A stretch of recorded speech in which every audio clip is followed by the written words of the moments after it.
Mari kita bersatu dalam doa. Allah Bapa yang bertahta di dalam kerajaan surga, puji dan syukur hanya padamu. Izinkan kami mendengar dan membaca firman-Mu yang dimulai dari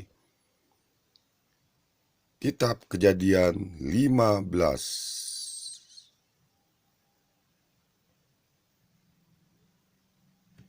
Perjanjian Allah dengan Abram, janji tentang keturunannya. Kemudian datanglah firman Tuhan kepada Abram dalam suatu penglihatan. Janganlah takut Abram, akulah perisaimu, upamu akan sangat besar. Abram menjawab, ya Tuhan Allah, apakah yang akan engkau berikan kepadaku?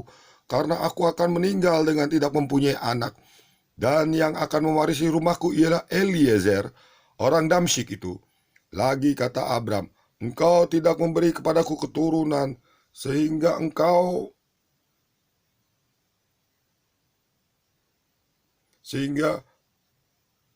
seorang hambaku nanti menjadi ahli warisku. Tetapi datanglah firman Tuhan kepadanya, demikian, orang ini tidak akan menjadi ahli warismu, melainkan anak kandungmu. Dialah yang akan menjadi ahli warismu. Lalu Tuhan membawa Abram keluar serta berfirman, coba lihat ke langit, hitunglah bintang-bintang, jika engkau dapat menghitungnya.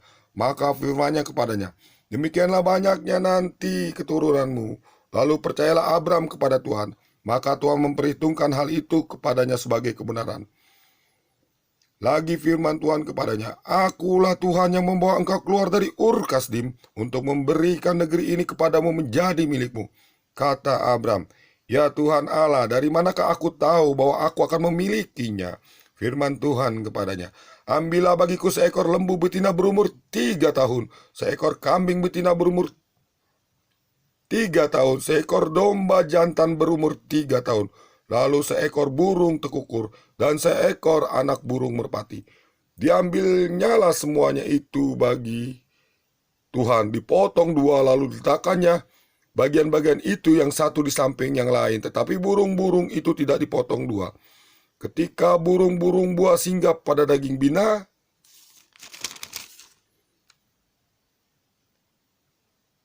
binatang itu, maka Abram mengusirnya. Menjelang matahari terbenam, tertidurlah Abram dengan nyenyak. Lalu turunlah meliputinya gelap gulita yang mengerikan. Firman Tuhan kepada Abram, ketahuilah dengan sesungguhnya bahwa keturunanmu akan menjadi orang asing dalam suatu negeri yang bukan kepunyaan mereka, dan bahwa mereka akan diperbudak dan dianiaya 400 tahun lamanya. Tetapi bangsa yang akan memperbudak mereka akan kuhukum, dan sesudah itu mereka akan keluar dengan membawa harta benda yang banyak. Tetapi engkau akan pergi kepada nenek moyangmu dengan sejahtera. Engkau akan dikuburkan pada waktu telah putih rambutmu. Tetapi keturunan yang keempat akan kembali ke sini, sebab belum itu kedurjanaan orang Amori itu belum genap. Ketika matahari telah terbenam dan hari menjadi gelap, maka kelihatanlah perapian yang berasap beserta sulu yang berapi lewat di antara potongan-potongan daging itu. Pada hari itulah Tuhan mengadakan perjanjian dengan Abram serta berfirman, kepada keturunanmu lah aku berikan negeri ini, mulai dari sungai Mesir sampai ke sungai yang besar itu, sungai Efrat, yakni tanah orang Keni, orang Kenas, orang Katmon, orang Het, orang Feris, orang Refaim, orang Amori, orang Kanaan, orang Girgasi, dan orang Yebus itu. Hagar dan Ismail, Kejadian 16 ayat 1-16. Adapun Sarai istri Abram itu tidak beranak. Ia mempunyai seorang hamba perempuan, orang Mesir, Hagar namanya. Berkatalah Sarai kepada Abram, engkau tahu Tuhan tidak memberi aku melahirkan anak. Karena itu, baiklah, hampiri hambaku itu. Mungkin oleh dialah aku dapat memperoleh seorang anak. Dan Abram mendengarkan perkataan Sarai.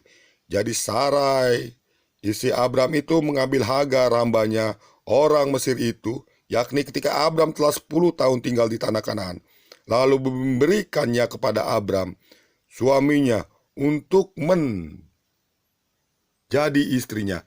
Abram menghampiri Hagar, lalu mengandunglah perempuan itu. Ketika Hagar tahu bahwa ia mengandung, maka ia memandang rendah akan nyonyanya itu. Lalu berkatalah Sarai kepada Abram, "Penghinaan yang kuderita ini adalah tanggung jawabmu. Akulah yang memberikan hambaku ke pangkuanmu, tetapi baru saja ia tahu bahwa ia mengandung. Ia memandang rendah akan aku. Tuhan kiranya yang menjadi hakim antara aku dan engkau."